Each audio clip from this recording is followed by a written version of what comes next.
Today we replace broken display power connector pins on an iMac 27-inch mid-2011. Power down and unplug the iMac, then lay its screen up on a soft towel.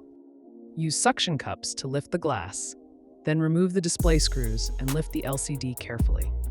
Peel back foam and tilt the LCD to reveal the display power connector on the board. Inspect the power connector. Bent or missing pins indicate the damaged part to replace. Gather these labeled tools: fine soldering iron, flux, solder wick, precision tweezers, replacement connector, and an ESD wrist strap.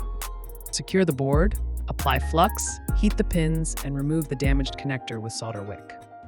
Clean the pads with solder wick and flux until copper surfaces are visible and free of residue. Place the replacement connector carefully, align pins, and tack 2 opposite corner pins to hold it.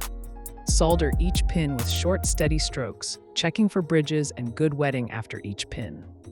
Reinstall the LCD and glass, reconnect cables, power on, and verify backlight and image.